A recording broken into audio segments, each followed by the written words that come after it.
Or with probabilities. And so here we have an example of two dice. Suppose two fair dice are rolled. Let's write out what the sample space would look like for this.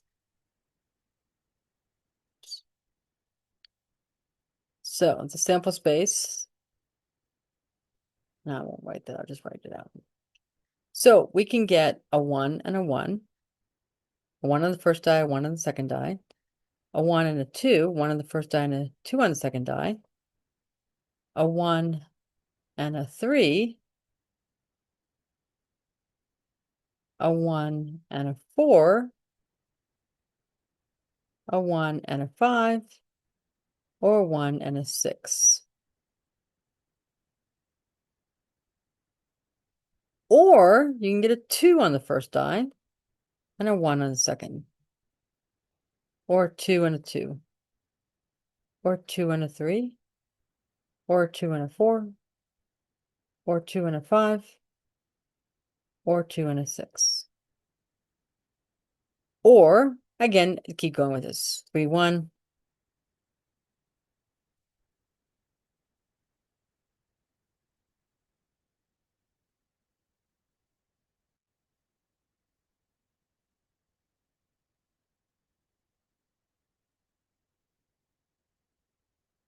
4, 1.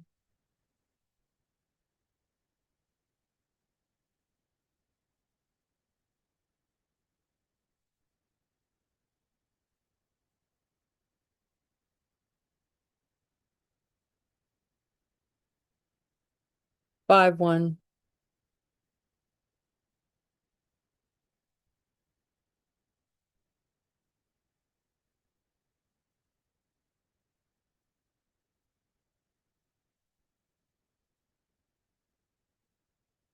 I can't see to type today. Sorry about this.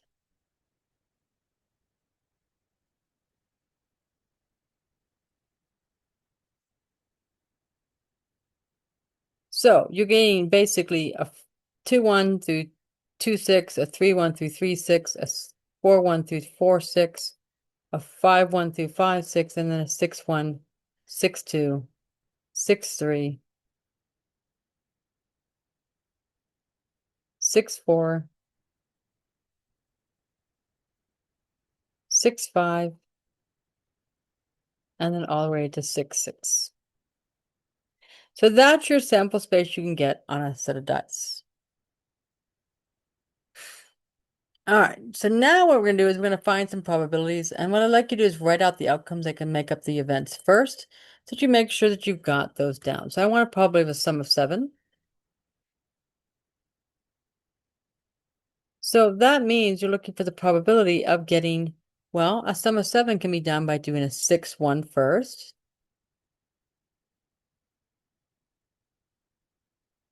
Then a 5, 2. Then a 4, 3. A 3, 4. A 2, 5. And a 1, 6. So counting that, there's 1, 2, 3, 4, 5, 6 out of the 36. And there were 36 up here. All right, let's find the probability of rolling the first die, a 3. So that means that your first die is a 3. Your second die can be anything you want, but your first die has to be a 3. So that would be a 3, 1, a 3, 2, a 3, 3, a 3, 4, a 3, 5, and a 3, 6. And there are 1, 2, 3, 4, 5, 6 there also. So 6 out of 36 for that. Now I'd like to find the probability of rolling a sum of 5. Again, let's write out the outcomes first. So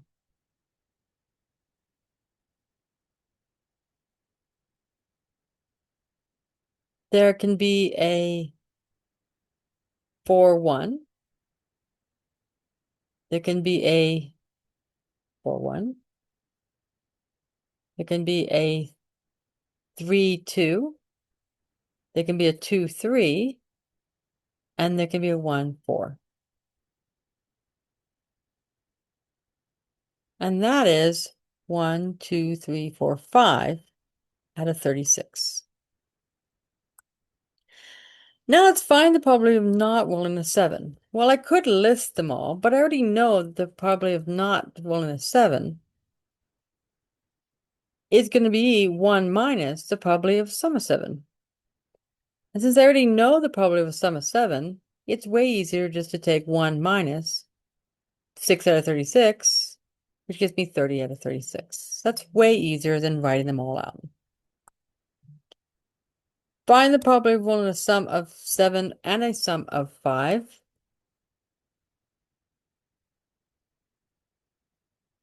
Well, I can't roll a sum of 5 if I roll a sum of 7. And if I roll a sum of 5, I can't roll a sum of 7.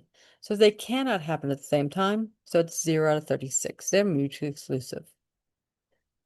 Now let's find the probability of rolling a sum of 7 and a sum of 5.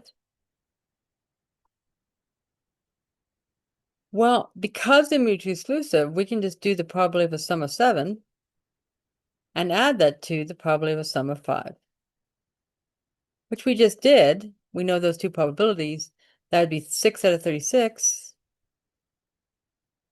plus 5 out of 36, which gets me 11 out of 36. Now I'd like to find the probability of a sum of 7 and the first die is a 3.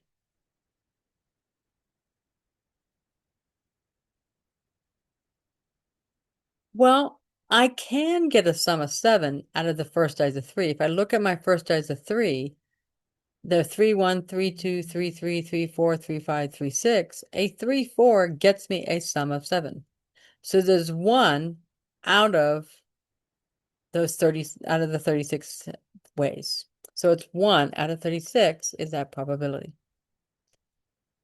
That also means, by the way, then they're not mutually exclusive because that probability is not 0.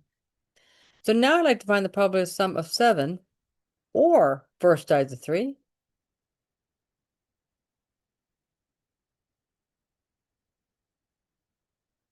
Well, the probability of sum of 7 is 6 out of 36.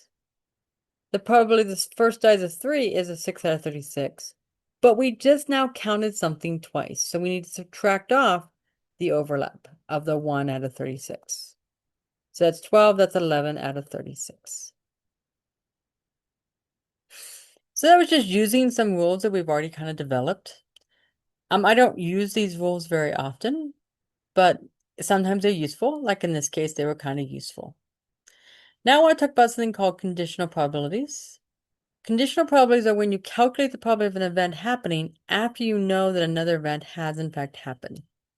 So you find the probability that A happens knowing that event B has happened. Since you know that B occurs, you can restrict your sample space to only those outcomes where B occurs. This is called the restricted sample space, or R if you want to use letters. A conditional probability is when you're finding the probability of A given that B has actually already happened. If you want to use the symbols, this would be probability of A, comma, given B. So suppose that dice are rolled and you know that the first die is in fact a 4. What is the probability now that what is now the sample space? Well, the sample space, we're going to call the restricted sample space, is going to be all the ways of getting a first die to 4. So you can get that as 4, 1, 4, 2, 4, 3, 4, 4, 4, 5, and 4, 6. So that's now my restricted sample space. And the most important thing you got to think about is since I know that first die is a 4, I can throw out all the other ones. There's not 36 anymore. There's just these 6. These are the 6 I'm playing with because I know the first die is a 4. So I want to find the probability that the sum is a 7 given that the first die is actually a 4. So that's 7, sum of 7, given first die is a 4. Well, out of this sum of 7, out of these first dies of 4, there's one way to get a sum of 7. So there's 1 But it's not out of the 36, it's just out of these 6 because I know the first die was a 4. So it's 1 out of 6. Now I'd like to find the probability that the sum is a 5, given the first die is a 4. So the probability of a sum of 5, given the first die is a 4. Well, again, looking up here, my first die is a 4. There's one way to get a sum of 5, the 4, 1. Out of these 6 ways, because I already know the first die is a 4, I don't need anything else. So it's again, the probability is 1 out of 6. Now the concept of independent events. 2 events are called independent if the fact that one event happens doesn't change the probability of the other event happening. So A and B are independent if the probability of A given B equals just the probability of A, like B never even happened. This means that B happening doesn't change the probability that A actually happens. An example of events are buying a car and liking cats. I like cats. The probability of my liking cats is a certain number.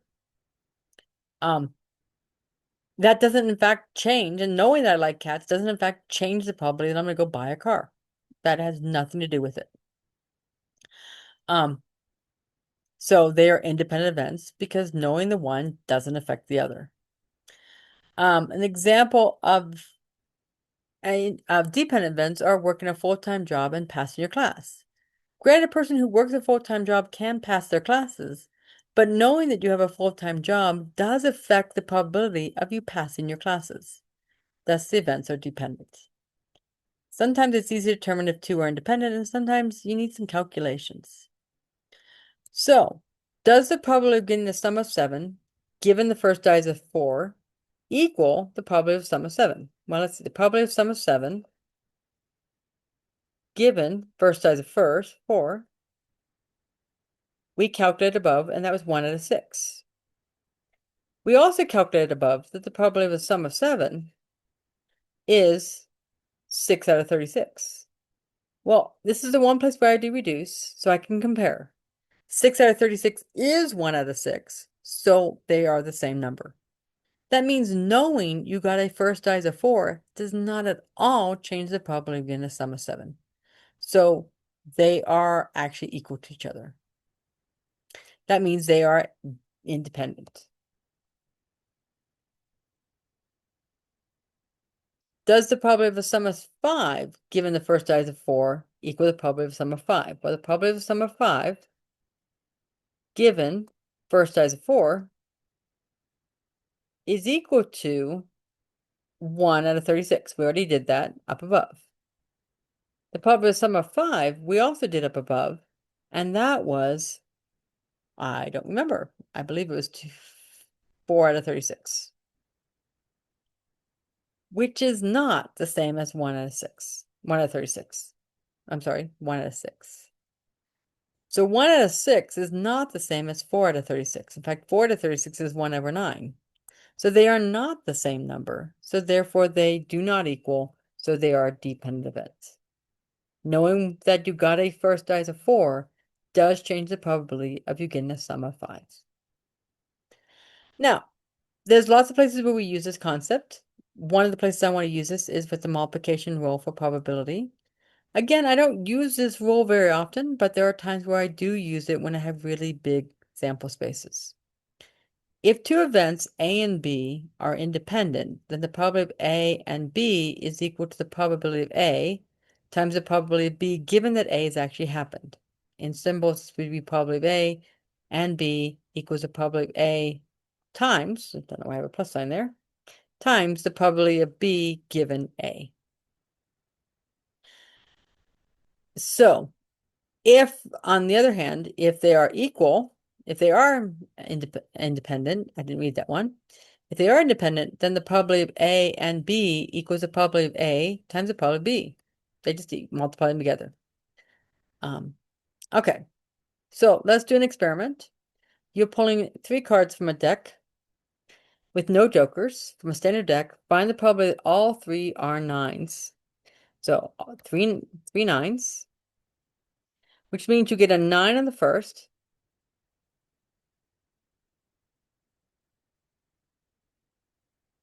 and a 9 on the second, and a 9 on the third. So here's the situation though. After the first card is chosen, it's going to be put back. You're going to shuffle the deck, and you're going to pick the second card. And the third card is not going to be picked until after the second card has been put back and the deck is shuffled. This is known as with replacement. So I actually replace the card each time. So knowing the first card's a 9, out of a deck of cards, there are 4 9s out of 52 cards. Knowing that first card was a 9, since I put it back, it has no bearing on what the second card is. So that second card is also still 4 out of 52. And the same thing for the third card, knowing what the first two were, had no bearing on it. So it's the same as 4 out of 52. So you just multiply those three together. I'm not going to multiply them together because I don't care what it actually equals. I just care the process. So I just leave them as 4 out of 52 times 4 to 52 times 4 to 52. Don't need to multiply it out. Now I want to find the probability if a card is not put back before the next card is picked. So this is called without replacement. So now we're looking at probability of 3 9s. And again, the probability the first card's a 9 is still 4 out of 52. There are 4 cards, red 9s in the deck out of 52 cards. But now I don't put that card back. It's sitting over here. I have to assume it's a 9 because otherwise I can't get 3 9s if I don't assume that card's a 9. But it's no longer in the deck. So now there's only 3 cards in the deck. And there's also one less card, so there's only 51 cards in the deck. So now I don't put that card back. So that card is sitting over there with the other one. So there's now 2 cards sitting over here. I again have to assume that both of those cards are 9, otherwise I can't get 3 9s. So there's now only 2 9s left in the deck. There's also only 50 cards left in the deck. So there's what that probability would be. All right, another example. According to the article, hip hop is turning on Donald Trump. Rappers love Trump's money, but now they hate his politics. Many hip hop songs mention the candidates who ran for president election in 2016. Some of the comments were positive and some were negative. The data set is called Hip Hop and Lyrics in the 539 package. Assume this sample is representative of the entire population. Consider a song selected at random. So this command here, this tally command of candidate plus sentiment of the data, margin equals true, that will create my contingency table.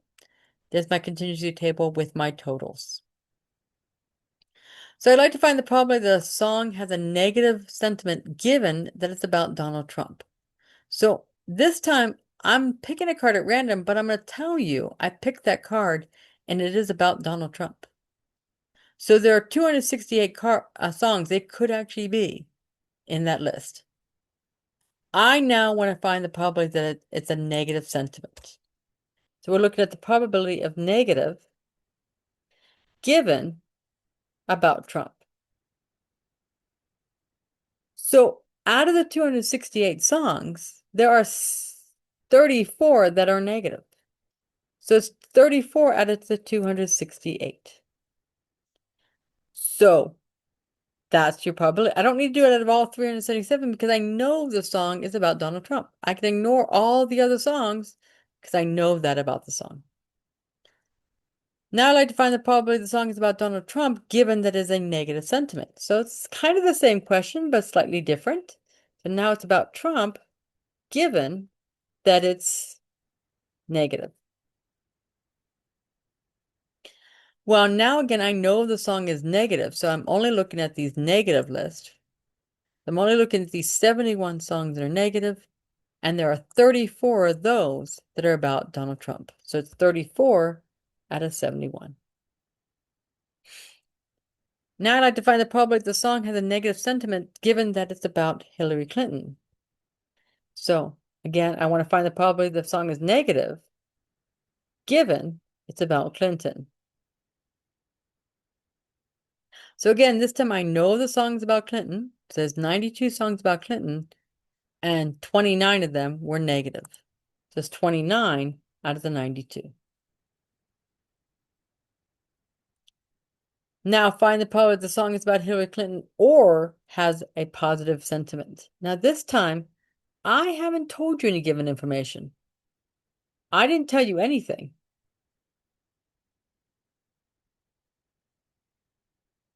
So in that case, since I haven't told you anything, then I have to go out of all 377 songs because I don't know anything about this song. All I know is I want to find the probability that's about Clinton or it's positive. So there were 92 songs about Clinton. There were 178 songs that were positive. And so I'm going to take my 92 songs about Clinton out of the 377. I'm going to add that to the 178 out of 377. But now again, I've now counted these 16 songs twice. In the 92, they were counted, and in the 178, they were counted. So I need to subtract them off so I don't have too many counted. And there's that answer. I don't really care what that equals. You can find out what that equals, but I can see I'm just going to add these two together and then subtract this one off. Are the events the song is about Donald Trump and the song has a negative sentiment independent events? Why or why not? So, probably the song is about Donald Trump given negative was 34 out of 178. I'm sorry, out of 71. So let me find out what that is. 34 divided by 71. And then I also need to look at what the probability is the song is about Donald Trump. So we kind of need to look at both of those.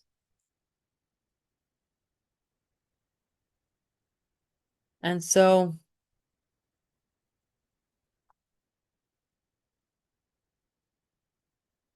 the probability the song is about Donald Trump, that was, there were 268 out of the 377. So I need to find out what both those numbers are. I'm going to let R do it for me. 34 divided by 71. I could find them out by doing some other calculations, but it's easier just to make them into decimals at this point. And I notice these two numbers are not the same. Since they are not the same, then they are not independent.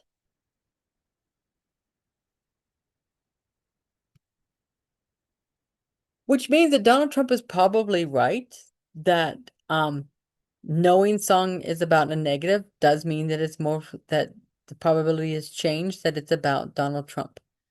It doesn't mean it's higher. In fact, it's actually lower, but it did actually change. That's it.